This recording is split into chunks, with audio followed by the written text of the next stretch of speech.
Howdy, folks. It's a snowy Thursday in Buffalo. I'm sure Joe and I are, well, wait a second. It's February and North Buffalo. You chose it. No, I was born here. I didn't choose shit. You could have left, Mike. You went to college. You've had a whole life since then. Yeah, I chose to move here, so this is whatever. Yeah, that's. I went to college in Oswego. This is. Well, that's why you're drinking beer on the show. Like, I get it. No, it's a water bottle. It's vodka. Sure it is. It's vodka. There you go. All right, Russ. Take the edge off. yeah, and in Buffalo, you need to take a lot of edges off. Russ starts off with the pre-show. So I was aghast at this, and this is similar to what I guess happens in soccer. And I'm not a big golf guy. I'm not even a golf guy. I don't play it. I don't care much about it. I'll do a little reporting for the website. But so Bryson DeChambeau was offered $135 million to join a Saudi-backed super golf league, and this is coming from a place called Sports Mail. And some other players have already taken their money, like $30 million here, $20 million there, and it's like, and they sign an NDA. So they can't talk about it. And the whole thing is just awful. I don't like it. I'll be honest. I didn't like when the WWE went there. And even though I'll occasionally watch stuff, I've never watched any of those matches. I wouldn't throw any support this way. And the fact that there are players now who are willing to do this just for the money, I think it's disgusting. Well, wasn't Fight Island for the UFC in the Middle East somewhere? And I was all against that too. I think that was United Arab Emirates. I think it was like Dubai. Yeah. But I mean, Russ, listen, I know where you're coming from. I'm a Newcastle United fan, and they were just purchased by the Kingdom of Saudi Arabia. Oh, like a sports trust in which the entire time it went down, they're like, no, the Kingdom has nothing to do with this. Kingdom's not running the team, but they're getting all the money from them. Like they suddenly are the richest team in football. Soccer. Yeah. And a lot of fans, and myself included, a lot of fans have had to try to wrap your head around the morality involved with that because it's blood money. Like Oh, the Kingdom of Saudi Arabia is not involved in this game, and then next game Mohammed bin Salman shows up. It's like well, that's the thing. Like they're on international break right now because there's World Cup qualifiers and whatnot going on. But the Newcastle team was flown to Saudi Arabia to play a friendly game against one of the Saudi pro teams, and they were there as as part of that's who owns them now. Is there anything friendly about that country? Like I'll say that. I mean, I've never been, so I'm not going to try to venture a guess. Yeah, but, all appearances say not really. Like, it seems not. I'm not wrong because the World Cup is being held in Qatar this year. It was moved from July to like October, correct? Yes, something like that, because in July it's like 140 degrees in Qatar, so it's not you'd have players dropping like flies, as opposed to what happened yesterday in Minnesota, which was beautiful because and I think it was a spokesman from Team USA came out and said this afterward. And if you don't know, Russ, I do know. The U.S. soccer team played Honduras in Minnesota in 1 degree temperatures. Awesome. And they won 3-0. And after the game, basically they said, well, the last time we were in Honduras, we played in 90 degree temperatures with like a 90% humidity. So turnabout's fair play. You know what? I have no problem. It's home field advantage. I like it. It's like the Canadian. Hey, you played U.S. Canada in Hamilton. I don't think what was it, 20, 25? 20. Yeah, buck up. Like this is when they play. This is when they play. Too bad. Yeah, it's. I will say though, Honduras had to sub 2 guys out with hypothermia, and I don't know that I've ever seen that in soccer ever before. But they could have played in a snorkel. They didn't. If they didn't, that's on them.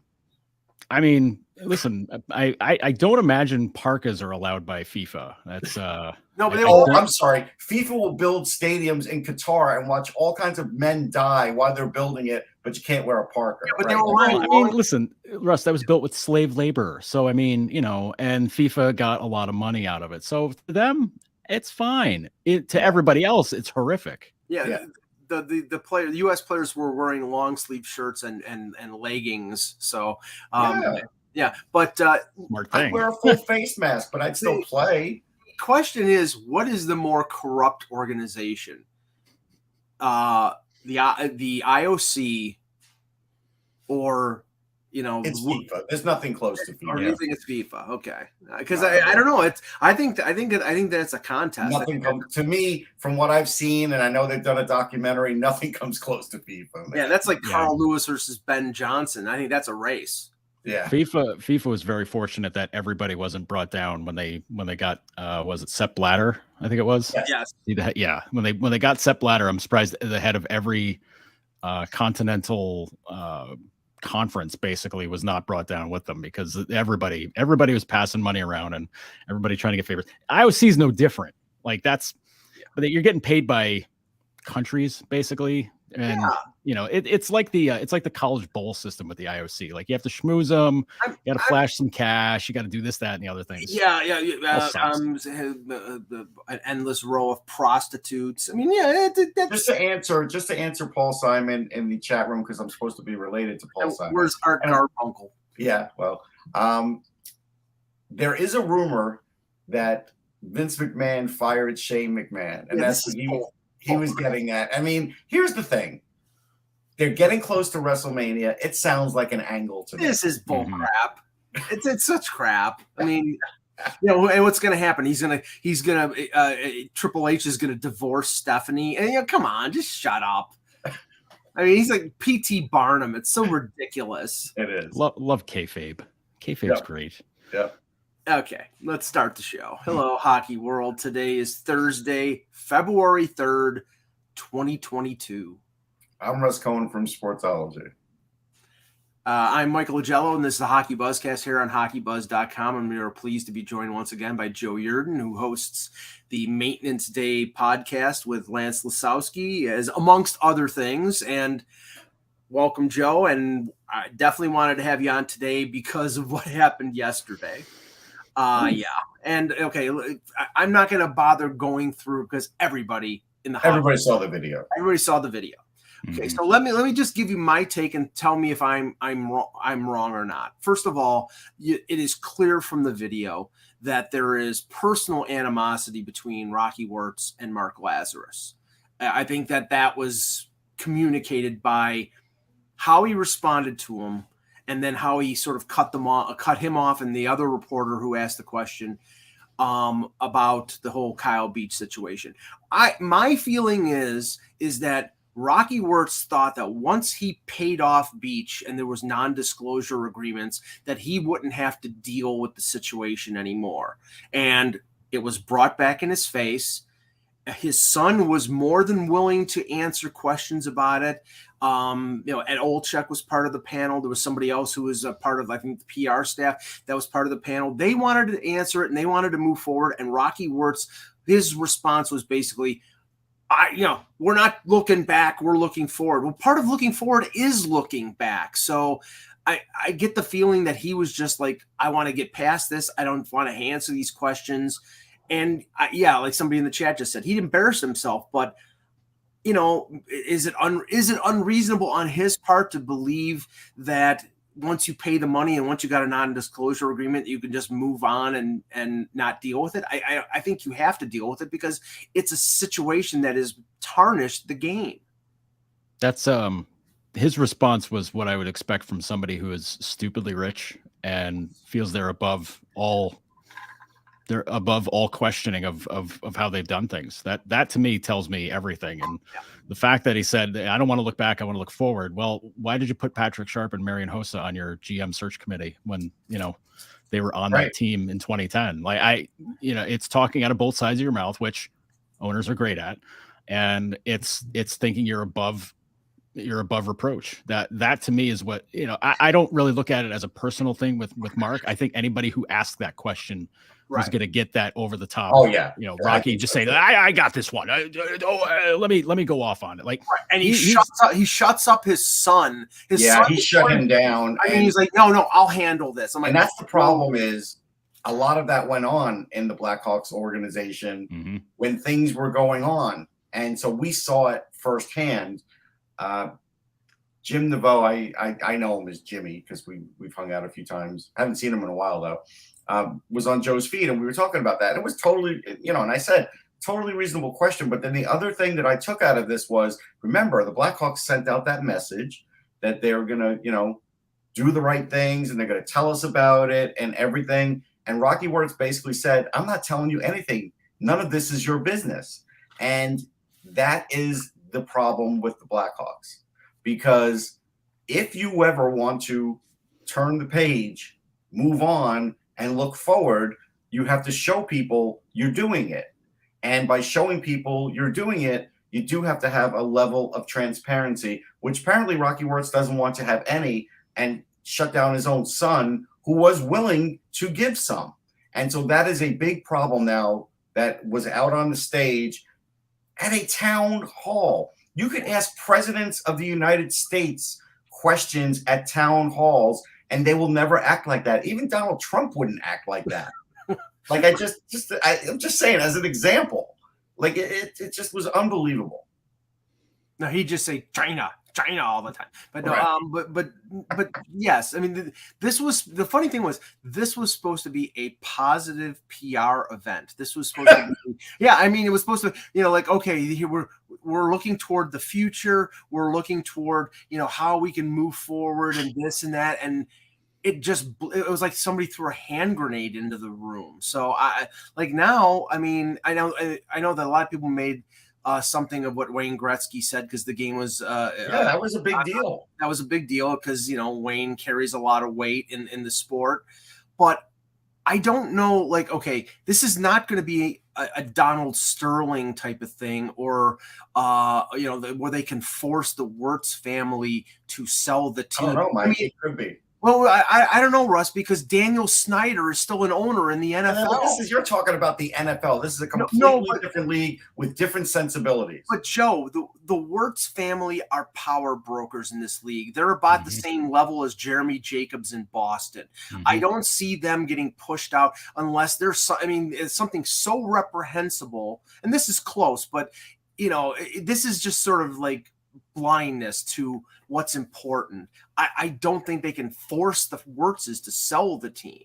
Right? No, I don't believe they can. And if they do, I think you're going to have a lot of other owners up in arms about it. But what I think they'll leave room to be done is to allow Rocky to step down as chairman. And then, he's out of sight, out of mind, sweep it under the rug, and it's pretty clear that Rocky's son is very much the proactive point of view on this. And what gets me about this entire situation is that the Blackhawks could have really flipped the switch and just said, you know what, let's try to make things better for everybody out of this. Let's try to build, something positive from this in learning what they did to screw this up. I mean, there's so many avenues they could have gone with this that said, listen, we understand we screwed up. We did bad. Here's how we're going to help address these situations in-house and also help those who have been abused, around the country. And just do something to step in. You have billions of dollars to work with. Just do something. This is the issue. I think you're right about Rocky, but I'm also saying, what if these three other plaintiffs who Rick Westhead talked about and has written about do decide to put lawsuits against this team and win? At that point, Joe, I think you can make a case to remove that family from ownership.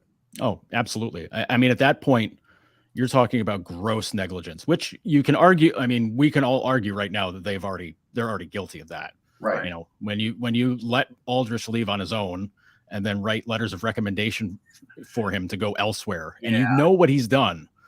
I mean, just the fact that they very hard to escape from. Sorry, just the fact that they had members of the 2010 team on the GM search shows you that there hasn't been much change. Well, I didn't know that, but that was out there for a couple of days, I guess. Right, but that makes what Rocky Wertz said yesterday disingenuous, because he said, well, everybody from that team, everybody who was associated with that is gone. Well, no, if Hossa and Sharp are part of the search, then those, and Taves and Kane are on the team. So yeah, no, you've distanced yourself. You've eliminated people. People have lost their jobs, as they should, but you're still sort of ingrained. It's in your organization's DNA, and I don't think you can change your DNA, but I still say, I don't think there's any way that unless they find 2 or 3 more smoking guns. Well, there's 3 right now, and we'll see if they come. Right, but Russ, these are going to get swept under the. I don't know, Mike. That's what happened in the past. We all thought the Kyle Beach one was gone forever, and it wasn't. Right. So Beach got. I mean, and I don't begrudge him this. Beach got paid off, and part of the agreement was a non-disclosure agreement. When it comes to all these settlements, that's what usually happens. If that happens with these cases coming up, we're never. We already know the stories. West had already outlined the story, so we already know. Right. It doesn't matter if they sign an NDA. We already know, and what's alleged that happened. All now that has to happen is whether they decide to bring it to trial. Right. But it's already there. It's all on tsn.ca. Like, it's there. Well, I mean, all I'm saying is that we heard all the details from the horse's mouth when it came to Kyle Beach about what happened. But, once they settled the case, where did it go? It went away, Russ. It just, we're still. No, hold on. See, that's a misnomer. We thought it went away, but with these plaintiffs, it didn't. This happened after the Kyle Beach case, as far as them coming forward, Mike. But I think that didn't go away. I think that's at the heart of Rocky Wertz's response, is that he thought once he paid them off. Yes, I think he thought that. Yeah, he thought that was going to be. It's over and done with. Everybody's been fired. I've paid the money. Okay, Can we move on, please? Right. No. And let's remember, the Blackhawks did everything they could to try to not have to pay, to try to sweep this under the rug. I mean, they tried to dismiss the case, try to do all these typical things that everybody kept saying, well, this is what you do with lawyers and stuff. Yeah. Yeah. Of course they're trying to dismiss it. Well, yeah, but they kept at it. Like, they're just like, oh, this is part of the proceeding. We have to do that. And then it was just like, no, really, we mean it. We want this to go away. And I mean, that's the whole mentality of having that kind of money, is that you figure it's like, here's a few bucks, kid, just go away. That's, they don't want to be bothered with it anymore. And I understand where Mike's coming from and talking about how, this story had gone away. It did from the national view, because it wasn't, honestly, if this were, I can't even really make an apt comparison, because this is a completely unique thing. But like, this is something where anybody who's an executive with the team or who was with the team gets asked about it every single time. I mean, it's, as far as I'm concerned, like, that's, you'll be like, hey, you got anything to say this time around? Like, just go from there. And the fact that Wertz thought that they were going to have an open event like that with media there to ask questions, and that he wasn't going to get approached about it, is nuts. And part of me thinks that maybe he was told about it, and he's like, don't worry, I'll take care of this. Like, that's another possibility in this. I'll take the heat for this kid. But you created more heat.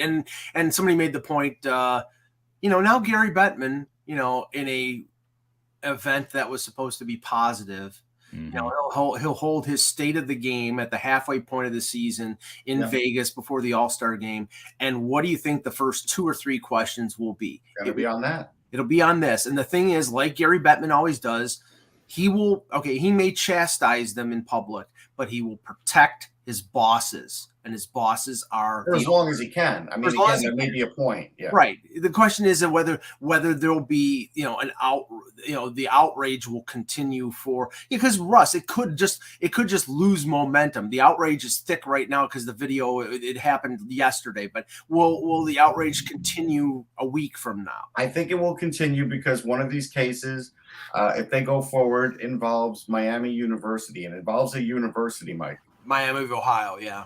Yeah, well, it's not that anymore, but yeah, that's where it used to be. Right. I think this is one. The fact that it involves that tells me that if they do it, it's going to go on for a while. And I think in Bettman's case, if I were Bettman, I would, he's going to give his state of the league address at the All-Star game. I would mention it right up front, like nip it put that in, like make it so that you don't even have to get a question about it. Just then the Coyotes are the next question, Joe.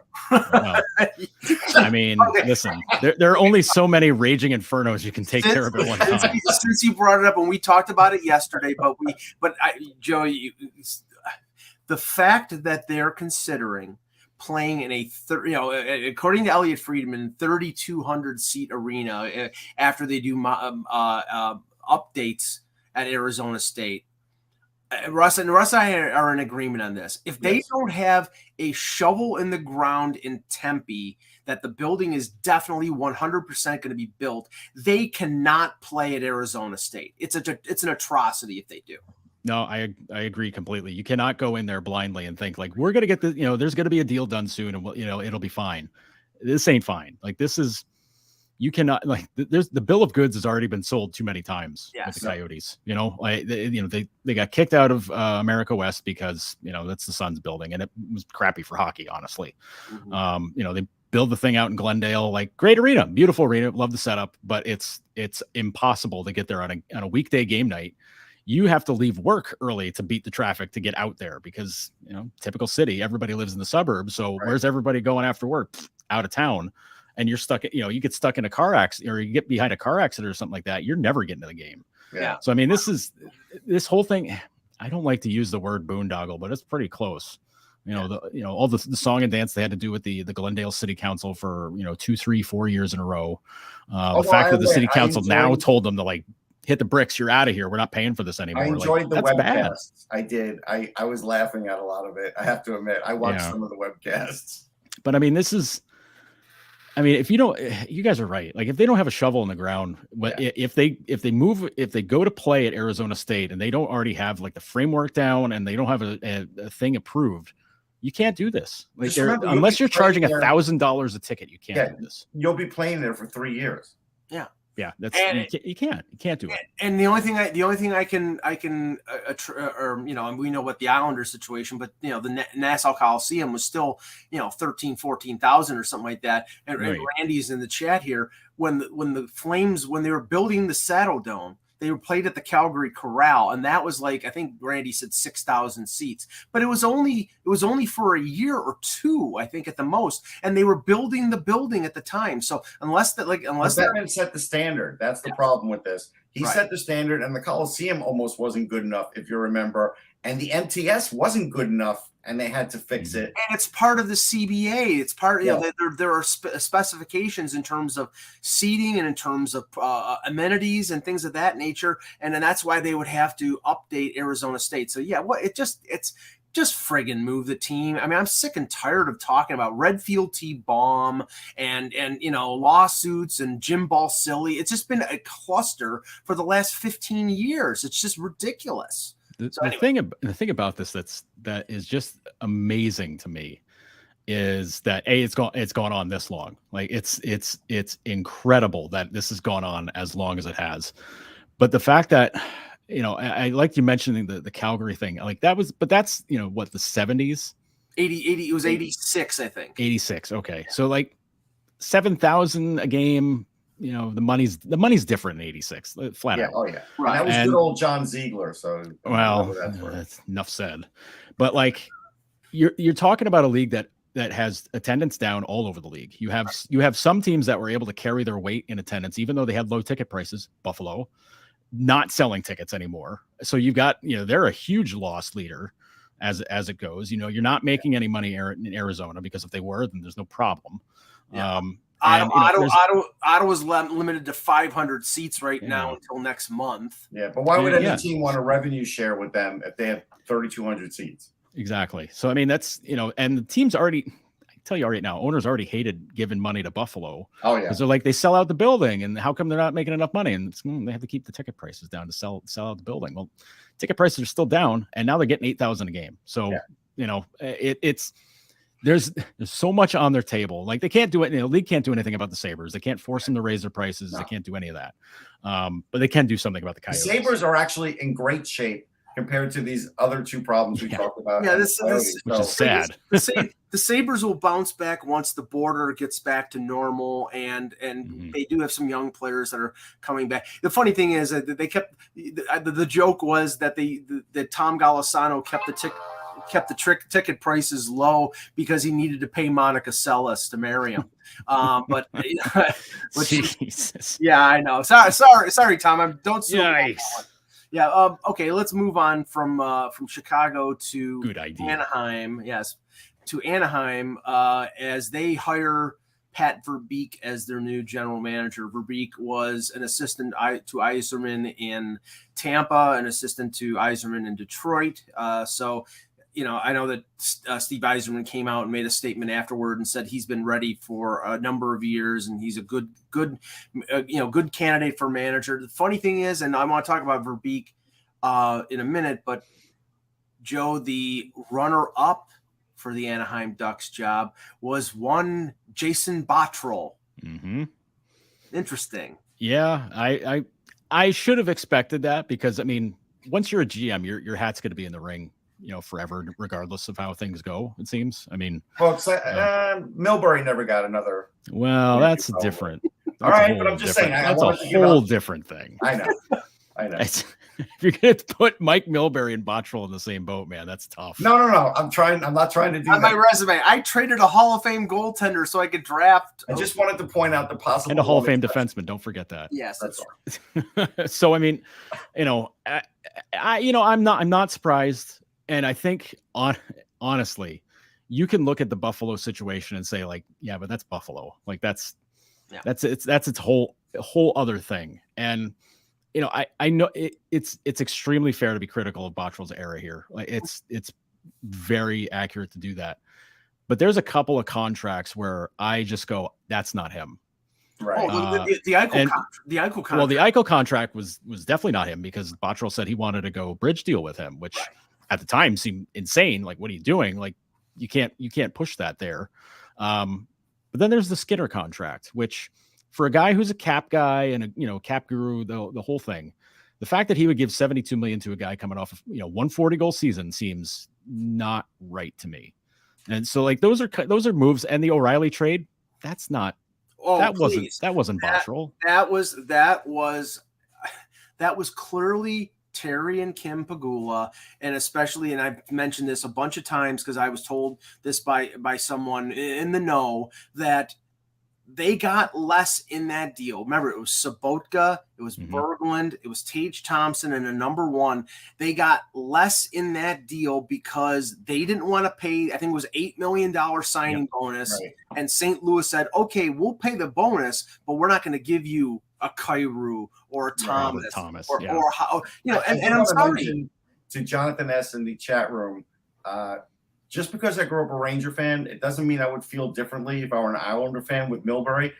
Phil Esposito was a GM when I was probably like 16 or so, and he was awful, completely awful. There was a different trade every day. Yeah, he traded a first-round pick for a coach. Well, he got only because he got caught tampering, right? Yeah. But yes, he did have to trade a first-round pick for the coach. So I mean, please don't walk down this road. But I will say this about the Ducks job. Okay. They did have Martin Madden in house, and they have Jeff Solomon in house, and I don't know if you could tell me that Pat Verbeek is more qualified. Now, you get the Yzerman seal of approval, which I get it. It's like the good housekeeping seal right now. But at the end of the day now, they're going to likely get poached from one or two of those guys. They're not going to be there forever. So that's something where they may have, they may pay the price ultimately down the line for making this decision. And I'm not saying Verbeek's going to be bad, but I'm saying these guys are good. I know that. Now, did they pass on those guys because they were too close to Bob Murray? I don't know. Like, I do wonder if that's part of. Well, Solomon couldn't be because he came from the Kings. He came from, but Madden maybe. Well, and and I didn't watch the press conference, but he had a press conference today, and I guess part of the interview process was whether he'd be willing to keep on Solomon and Madden and Nonis. And I don't know if all of them are staying or any of them are staying, but that was apparently something that was asked by the committee that they put together. And I think Elliot Friedman said that it was Paul Correa was involved in the process, so was Scott Niedermeyer. So and they had an association with Yzerman going back to the Olympics, so there was that relationship there. So maybe that smoothed the way, but.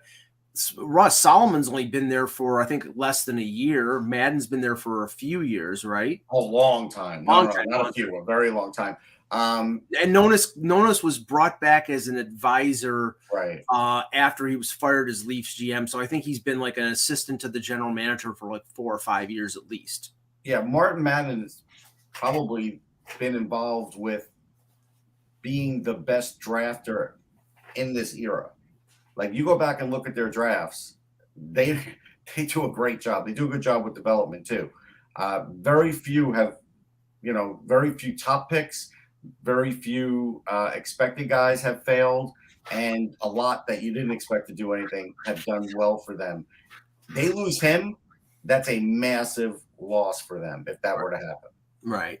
Now, we'll play a little game in a little bit. And Solomon, just so people know, he's the best cap guy in the business. So yeah, former agent, correct? Yeah, I believe so. Yeah, so we'll play a little game about GMs in a little bit, but I wanted to talk a little bit about the Olympics. And now the Olympic men's tournament doesn't start until the 9th because obviously they were planning on the NHL players to go over, and the All-Star game is on Sunday, Russ. Is it Sunday or Saturday? Saturday. Because I'm not watching it, but I'll watch the skills competition, which is Friday. That's something to talk about. Yeah, go ahead. Friday they had the skills on ESPN, and Saturday they have the game on ABC. Don't they know that more people watch the skills than the game? Shouldn't they have switched that and just, it doesn't matter the time. You could set any time you want. But shouldn't they have switched that? More people watch the skills than the game. Yeah, NBA does the same thing though. Like the 3-point contest and the dunk contest are always the night before, and that gets No, but I'm just saying it should be on national TV. The skills and the game should be on ESPN instead. If you got a chance to be on ABC, more eyeballs are gonna watch the skills than the actual game. Well, are there going to be any games on ABC? I think it's going to be exclusively on ESPN. I don't think. No. The All-Star game is on ABC. Oh, okay. I'm pleasantly surprised at that. But they do have a handful of regular season games that they're going to put on. No, they ABC do. But I'm just saying playoffs. this seems backward to me. You could have got. I mean, giving network time to a Friday night program is tough because Friday night is a ratings loser. Yes, no matter what. Like that's I can understand that, and you're not going to push everything back to the weekend. Like, what would they be up against? They probably would win. If you're the NHL, do you take a chance that you lose to something? Mike will be watching that. I'll be watching repeats of NCIS. Are you kidding me? You won't be. Actually, you won't be unless you have them on like Netflix, because there's 2,900 hours of programming for the Olympics, and that's going to be on USA. If you're watching it on USA, Mike, you are it's on oh God, Bravo, and it's on a bunch. CNBC. You're safe then. Sundance Network. You're safe then. Yeah. All right. No, but okay. So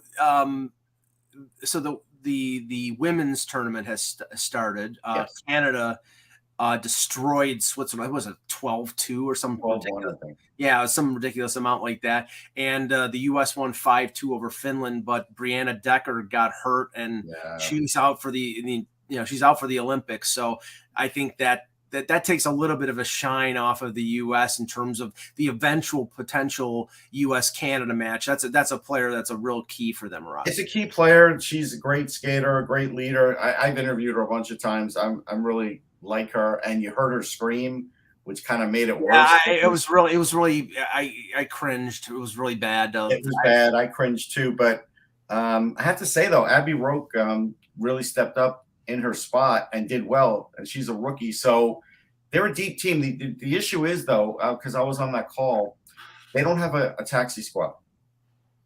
They don't have one. That so was now, such a big mistake. Right. And now they have a short window to try and get a player or two in there. And will they do it? I don't know. But you got to do it like now because there's a quarantine period too. Well, and they would have to be tested. They'd have to go through the whole testing process, I would assume. Well, okay. So let's talk about the Russian women's team and the testing process. So you remember I told you, they took the flight and there were no positives. Everybody was A-okay. Yes. And then when they landed, they had 6 positives. And so they got it on the plane. Yeah. Now the coach only said 4, by the way. When he was interviewed, he finally came out of the woodwork and interviewed. They are just having their first practice today. Practice. Games have already occurred, but they were like self-quarantining and they were telling their players to lay low and they weren't doing interviews or anything. They were just sitting in their hotel rooms. And so I was even told that 2 of these players may have been to the hospital, but I couldn't get my finger on whether it was a hospital there, was a hospital in Russia, was it just a different doctor? Who knows? But that may have been the 2 that the coach just left out because he was just, there's 4 that you could point to. But there is 6, and they already had to have replacements. And so, I don't even know what's going to go on with that women's team. They're supposed to play Switzerland at some point. I guess they will, but they're going to play them with 1 practice. And honestly, they don't have a lot of faith in that team. And what the strategy has been is to kind of not be out in the public, not be out there because it's possible they could be embarrassed. Even though they have their own league and they should be better, they have an issue. And their best player, who just came over yesterday, I think it was quarantining in Russia and now quarantining in Beijing. I don't know how that works. So I'm just letting you know that that's a thing too. So when we talk about all these things, I would assume the U.S. will have a chance to at least get a couple players over here, and they should. Mm-hmm. And so we'll see what happens with that. Now, Joe, the other thing about the men's tournament coming up next week, Russ, do we even know still what the full Chinese roster is yet? Do we have any idea? I just know on the women's side, 23. No, the men. No, I mean, I saw Brandon Yip. It is out. It was out Sunday night, I think. Well, I'll just say this. I think the only hope that the Chinese team has to keep the deficit less than double figures is if the Chinese government is threatening to throw the U.S. or the Canadians or whoever into a gulag because the team is so bad, even though these teams aren't the greatest in the world, but I just can't see the Chinese not getting just completely destroyed in these games. Yeah, they're in for a tough time. I will say though, I love that Alex Kovalev is one of their coaches. I believe. I do too. So that's super. I mean, there are a handful of guys, very small handful of guys on here. All right, here it is. So Spencer Fu is a decent player. Brandon Yip is the captain. Parker Fu is his brother. He's a decent player. I've seen them both play in college. Ethan Werrick, last I looked, he's Jewish. So I don't know how he fits in other than he's probably playing for Kowloon Red Star. And Russ, so they took a lot of the Red Star players. Russ, we know Jewish people love Chinese food. Well, that's true. That may be the connection there. Getting back to it. Let's see. Who else? I can't see who the defensemen or goaltenders are. Wait, hold on. Chris Chelios' son, Jake. Oh my God. Let's see. Jason, I got the roster in front of me. Thanks to Ryan Sproul. We remember Ryan. Yep. Oh my God. Yeah, I remember Ross. Wow. I remember him being Chinese for sure. Based on what I'm seeing here, they basically just took the HC Kunlun Red Star team and said, you're it. They just ported it over. We've rushed your citizenship through. You're Chinese. Oh, that's great. There's a handful of dudes who have done that. If you know you're not going to be able to play for Canada or the US, it's just if you end up playing pro somewhere else, it'd be like, all right, naturalize, boom. Could you imagine though? Seriously, I want to just play a scenario out here because Ethan Werrick is Jewish, right? My parents, I'm Jewish. Having to explain to my parents how I'm playing for Team China would be a tough conversation. Yeah. Well, all I can How do you do that? For old Leaf fans out there, there was a Leaf defenseman who played in the 70s and early 80s named Bob Mano, and he was Canadian, but he played on Team Italy, I think in Sarajevo or maybe at Lake Placid, whatever year it was. Because so yeah, we've seen that before, but really this is like a team of mercenaries and not. Yeah, Tyler Wong actually is a guy who I thought had a chance to make it to the NHL. Mm-hmm. I want to say like the Blackhawks drafted him. He could be physical. So that's he was where'd he go? Quinnipiac? Was it? I'm trying to remember.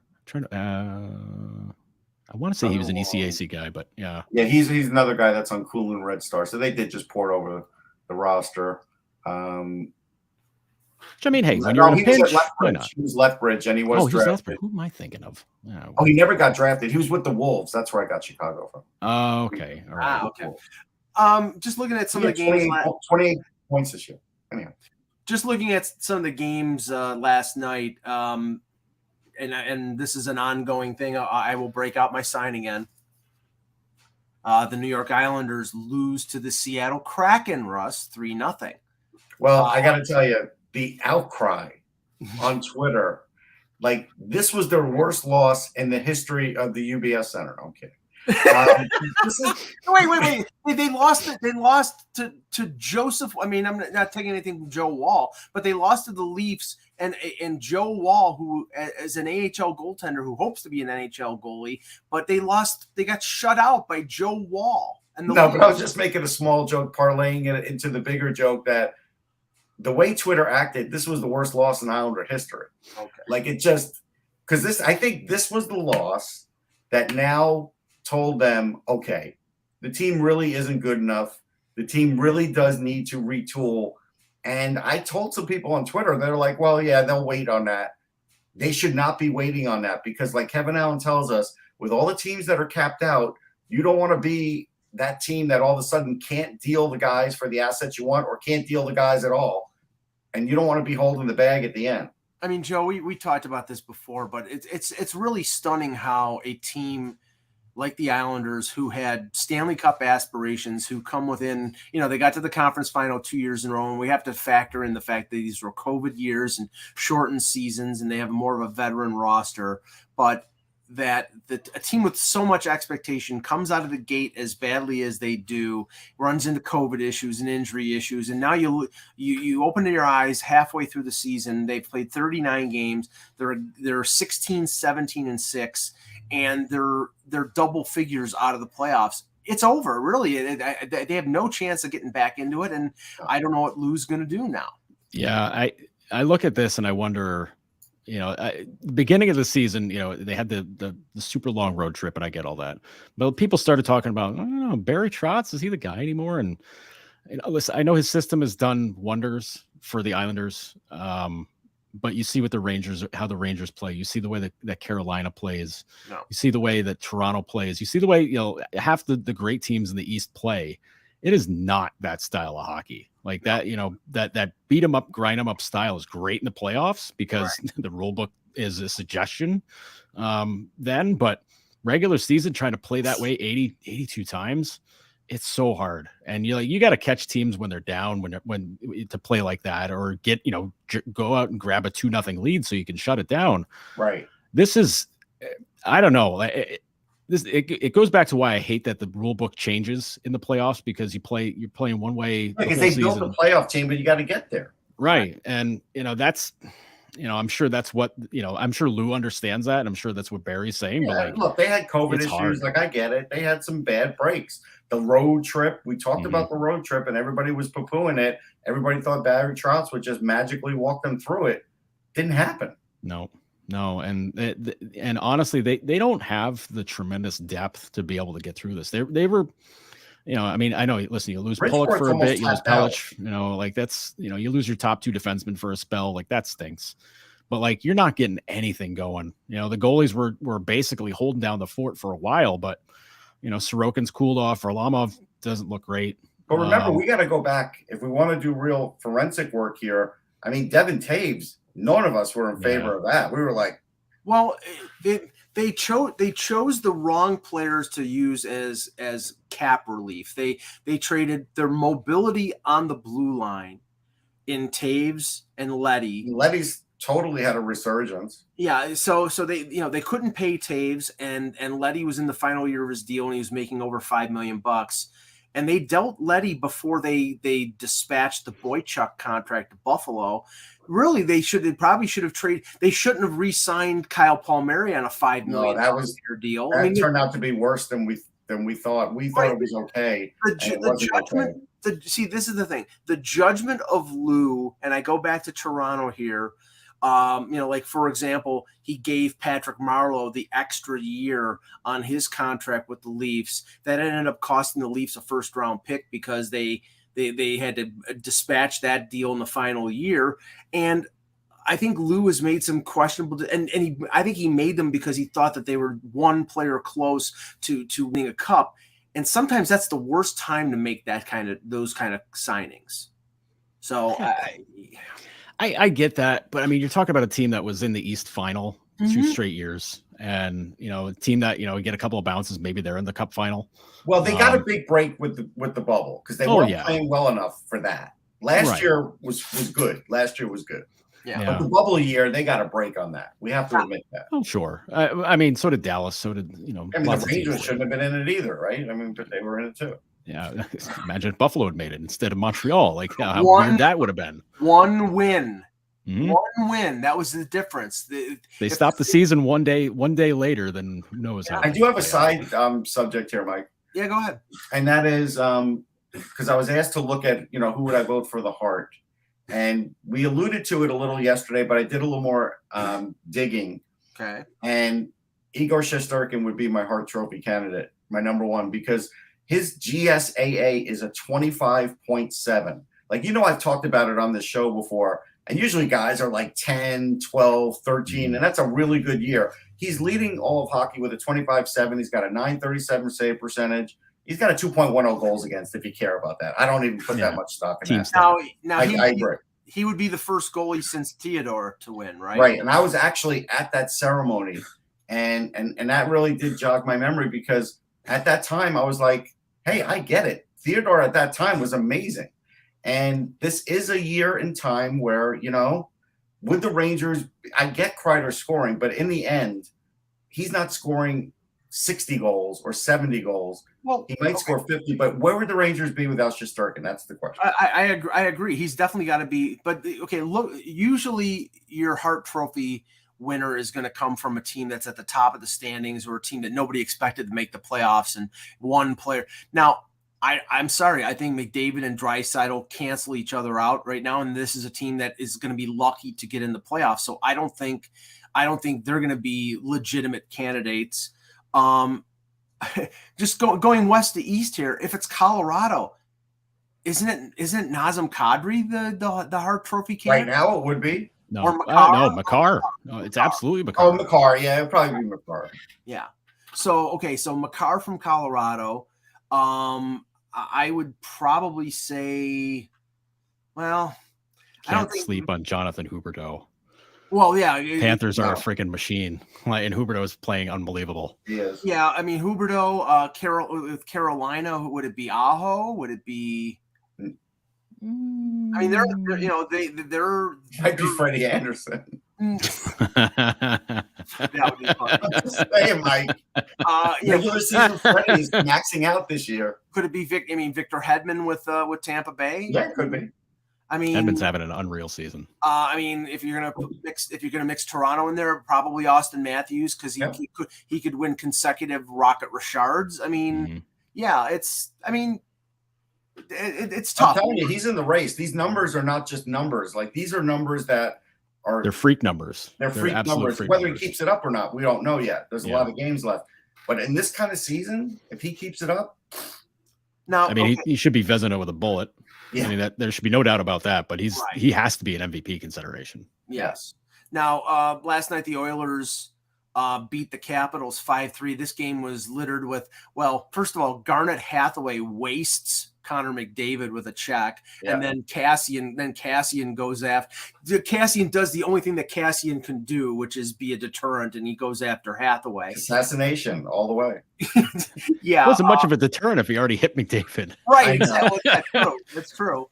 But we have heard the chatter about Washington being interested in a goaltender, and I know there are flurry rumors out there, but those may have gotten stepped up. I think they got stepped up. Yeah. After Vanacek got hurt, and they're playing Phoenix Copley last night. But they played Copley because Samsonov looked inept. Right. He had a 25% save percentage. Yeah. So, I mean, this is all of a sudden, Russ, this is stepped up for Brian McClellan. He's got to start looking for a goal. Yeah. Now he has to look. And maybe in the long run, this is something that was going to help his team. But this was a game where the goaltending totally derailed the team.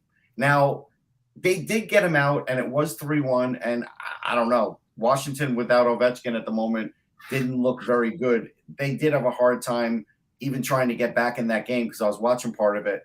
So I don't know. I mean, am I maybe going through that little bit of a lull like before you hit the break? But if they do get a goalie, I think they'll still be a factor. Joe, am I the only one who has this conspiratorial mind of, gee, Alex Ovechkin got COVID the game before the All-Star game? Yeah, curious the timing there, because he does like the All-Star game though. Oh yeah, he loves it. But also he's a 12-time All-Star and he's been to 7 games. So that's fair. I mean, I don't know how many times they had the game in those 12 seasons, but like, I don't know. It seems a little weird. But I mean, the chat room's mad that you didn't have Michael Bunting as a Hart Trophy candidate. not Hart Trophy, but he's got to be in the mix now with the call for the Calder. Yeah, Moritz Seider is head no, and no, shoulders. I'm not saying he's gonna win. I'm saying Seider, Raymond. Actually, Lundell is a plus 25, 10 goals. Lundell, Lafreniere. I mean, Tanner Jeannot. But I mean, Bunting has got 29. Now, see, this is the thing. How old's Bunting again? 30, 35. He just got his Social Security. Is he getting into Larionov or the Makarov here? He slipped in. He was 25 when the season started, so he slips in underneath. No, he also played last season in Arizona. So yeah, he only played 20 games. So only 20 games. I know. I think he's 1 game under the maximum. So Zegras is in the mix too, Funky, no doubt. But I think Seider is the clear leader right now. I do. Yeah, but Bunting could finish in the top 5. I don't think he's going to be one of the 3. Right. Yeah, but he deserves. I'm sorry, I'm giving it to guys who have not played in the NHL before this season. Jeannot played last year too. So yeah. I mean, he's lower on my ballot than those other guys. There's a cutoff. There's definitely a cutoff. The rules so goofy. It's just so silly. It's 25 and a rookie. Like, okay, like how many other pro seasons? 23 is the limit. I don't know. I think if you're coming from like guys who have been playing, if you played pro a bunch, for like 3, 4, 5 years, you come over here and you're 24 and then suddenly you blow people away. Like, Bunting are you really a rookie? Like, Bunting was in the American Hockey League for at least 3 years. There probably should be the second best league in the world. There should be a games age thing a little bit tighter than what it is. Like, I'd be okay with 23 or like 100 professional games, whichever comes first, and then you're done. Because that's because once you played like a season and a half in a pro league, it's like. But like 3 years in the AHL, like you're an NHLer at that point. Yeah, you're an NHLer at that point. You're like a 4A NHLer. Like, yeah, I'm with you on that. I mean, but again, my argument is so Ichiro, who played in Japan, that was ridiculous too. Right, but he was technically a rookie. Like, what do you do about that? It was you can't call him a rookie. He's the best player in Japan for like 8 years. He was a Yankee, you'd call him a rookie. But anyhow, that's fine. If he was a Met, you wouldn't. Dun dun dun. I just did it.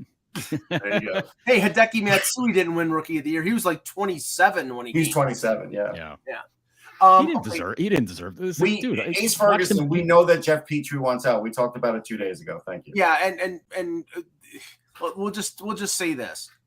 It's going to be tough for Montreal to trade Jeff Petrie right now with him supposedly asking to be traded, with 3 years left at $6.25 million, and him being, I think the thing that's going to stop it the most, Joe, is he's 34 years old. He played great last year, but that's the age when people drop off the face of the earth. And I that's a tough, like $6.5 million is tough. Like you can't just swap that with like a contending team, which I'm sure is where he wants to go. Right. You can't just do that. Like your options are like get traded to Buffalo or Arizona or someplace like that. Then he's hating his life. Detroit. He's from Michigan, so maybe that's something. I know somebody in the chat was saying that, and that's possible. I guess it's possible. Sure. Now, okay, just looking, and I'm not talking about the game specifically because that's boring, but just looking at the 3 of the games last night, Kings win over the Red Wings, the Flames beat the Coyotes, which isn't much of a challenge unless you're the Avalanche and you're looking to go on your All-Star break. And the Minnesota Wild beat the Blackhawks 5-0. Of those 3 teams, I mean, I think the Wild are contenders in the West, but You think? Yeah, I still like to win. But let me finish my statement first before you jump all over me. I'm just not sold on their goaltending. I like everything else about them, Joe. I like their defense. I think Kaprizov is fantastic. They've got great young players. Guys like Greenway and Foligno are scary and big to play against. I just don't know if Kakkonen and Talbot are goalies that can carry you to a Stanley Cup final. I mean, goaltending gets weird in the playoffs. It's not always the ace guy that carries the team all the way through. You need a steady guy. Right. And, Talbot's become a pretty steady guy, and he doesn't really go through the roller coaster stuff. But to me, I look at Minnesota's roster, they're built like a playoff team. They are built like a team that you get in the postseason with them. That looks like a team to me that can get pretty far. I mean, Kakkonen's got a .922 save percentage and a 5.8 GSAA, which might even be better than Talbot. Yeah, well, it's not nearly as many games. No, but 16 games is not bad. No, it's really good. But the thing is that Minnesota, if they want to go this direction, they may simply want to keep all their young players, keep Rossi, keep Boldy, keep all of them, and just build there. But if they wanted to go out and make a move for somebody this year to improve their chances, they have the young assets and the draft capital that they could go out and do that. It's just a question of whether Bill Guerin wants to do that or not. I don't know. Yeah, I think has better numbers, by the way, than. I look at what I get what you're saying, like trading for help to try to give yourself a boost. But to me, Minnesota's help is all within. Like you can get Rossi in there, like get him some games at the NHL level, let him go because he's killing the AHL. Boldy's probably up. I think Guerin already said Boldy's up for the season now. Oh no, he's up. Yeah, he made a pass last night that was just phenomenal, ridiculous. Like it was the World Juniors. It was like the World Juniors, like when he broke out there. Yeah. So. And then on defense, you have Kalen Addison, who's just, they were able to steal away from Pittsburgh. I know. He was really good in Pittsburgh. I don't know how Guerin got him, but he did some sort of voodoo, and Addison always had this offensive game. He was just spongy, like when he got drafted, and he rounded himself into shape. That was part of the Zucker deal, wasn't it? Yes. Yep. And he was Pittsburgh's only top prospect. Yeah. Yes. Penn's pipeline is almost empty. Yeah. It's pretty weak, but I do think Minnesota will still maybe go for that third line center guy. Like again, we talk about him all the time, but like a Luke Glendening type would be good for that team. Mm-hmm. Maybe like an Andrew Kopp type of player. Yeah. Maybe a Zemgus Girgensons. No, he would never Buffalo would never trade him. No, which seems crazy. Your favorite guy. Like there's no way. Management, I mean. Management loves him. Well, let's just finish on this, Joe, because I've been amused over the last, and maybe it's the Sabres goaltending situation with Hauser and Dell, and then Hauser gets COVID, and we're thinking they're going to sign this guy who's on an ECHL contract to play, and then all of a sudden Craig Anderson comes back out of nowhere. Mm-hmm. I mean, it's just, Russ, wasn't the NHL record 7 goalies with the Flyers that one year? Yes. They're at 6 now. I'm waiting for goalie number 7 with the Sabres. Yeah, they're close, and I know the Capitals set a record with like 4 or 5, and that's why I was telling Starkey, I'm like, the Flyers just say hold my beer, like that was easy. The Sabres might get there though. I have faith. I think they could tie the record. I bet when they trade Craig Anderson to a contender, Washington, perhaps you got to get a goalie in return. So there's your number 7. Because I mean, it's Copley. Yeah. I mean, maybe, I guess, I suppose. Yeah. I mean, yeah, who knows? The smart move for them is to move Anderson because he's played well all season. He's a vet guy. Yeah. I know he came here to kind of be an emergency kind of guy to have on your roster. You Yeah, can't get him as your main playoff guy, I don't think. which I think isn't Washington kind of in that spot right now. Like you need a competent guy because I think you got a guy hurt. better. If I'm them, I go back for Varlamov. That's what I would do. Yeah, but why would money? It's a lot of money to go back another for. year, $5 million. That's the thing. Anderson's on a $750. Yeah, but the Islanders can eat half of it, right? Yeah, but this is Lou we're talking about. He's not going to eat anything. That's why. I mean, Lou's going to have to make some concessions. Well, this is Lou we're talking about. Lou making concessions? Lou? Come on. Listen, they're not selling tickets. I know someone that went the other day for $5 tickets. This is a new arena. Joe, they've announced one sellout this year. Joe, I went on StubHub just out of curiosity for I saw $10 tickets for Sabres games. So it's bad all over, folks. It really is. Well, listen, this is really bad. Sabres tickets still aren't cheap because there's no more season ticket holders to sell the tickets anymore. Right. So, Oh, so that's what it is. Mm-hmm. Yep. Yeah, not a good thing. It's gotten to that level. So there's no list anymore. No, list has been gone for 2 years at least. And Joe, what I'm going to be interested in, because it still hasn't been announced yet, but we're a little over a month away from the what was it? What was the term of it? The Heritage Classic, the Sabres Leafs game in Hamilton. And the thing is that it's been very quiet about that because the NHL apparently has let them know that if the limitations for attendance because of Ontario, I mean, right now it's 500 fans and it's not up to 100% until the middle of March, which it's just after that game. If they're going to limit outdoor attendance, then they'll cancel that game. Right. And it'll resort back to playing in Buffalo, which because it was a Sabres home game. You could see a smaller crowd for that game than you saw for the Sabres Leafs game that was earlier in the season. And that was, I've been to almost every Sabres Leafs game since like 1979. That was the small, even in a blizzard, there were more people there. I do want to echo this. This is what Thomas wrote as an Islander fan is true. And we all acknowledge Barry Trotz isn't getting fired. We're just saying things are bad and Luke could be the one in trouble at some point. But anyhow, 40-year Islander fan, that was the worst loss of my fandom. Islanders through 57 minutes had 15 shots on goal. Against Seattle? Yep. That's why I told you Islanders Twitter hit rock bottom yesterday. But Joe, that it will be bizarre if that game outdoor game gets canceled and it gets sent back to Buffalo. They don't want the game in Buffalo. They don't want the game in Buffalo. They want it. They want to make money, and they only make money. Well, then they might just keep it in Canada. Buffalo might just concede and just say leave it there. Play it in a half filled Tim Horton field in Hamilton. No, they'll wait until next year and do it in a full field. Oh yeah. No, it'll be canceled till next year. I'm just saying that they want, especially now with revenue being so low, they want a like 25,000 outdoor game where they're charging, where it's going to be 25,000 Leaf fans. You know that because no one's going to go over the border to see it. But yeah, no, it's just, I mean, it's gone from bad to worse. And yeah. Sabres want that game because it'll help boost their average attendance in the season. Because it'll really give a lift to that. And honestly, even splitting the ticket profits with the Leafs, it would probably be their most lucrative game of the season too. And that's even if they allowed even half full stadium. I know for the US Canada soccer game was supposed to be 2,000.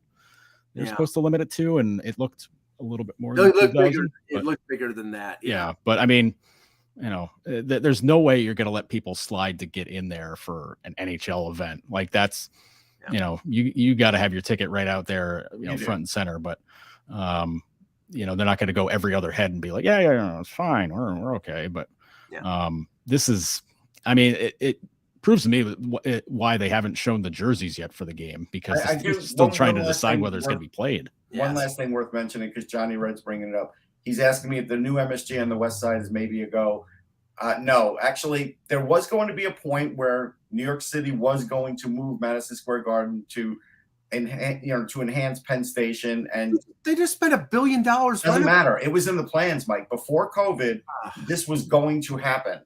But since COVID, since they've already built around it and done other things, it seems like Madison Square Garden is safe. Yeah, please. That'd be so dumb. This was in the plans, Mike. I know. I'm just saying it's a dumb plan to spend $1 billion renovating a building that you're going to move out of 5 years later. Mike, you understand how many people are in that city. Public transportation does kind of take precedence over a building if you need it for that. But since they've done across the street where the old library was, and they've built that out, I think they're safe. But they initially weren't. But Johnny, it's not going to happen. So. All right. Great show, guys. We'll be back tomorrow with another edition of the Hockey Buzzcast. For Joe for Russ Cohen, I'm Michael Agello. Thank you for watching. And remember, without the buzz, it's just hockey.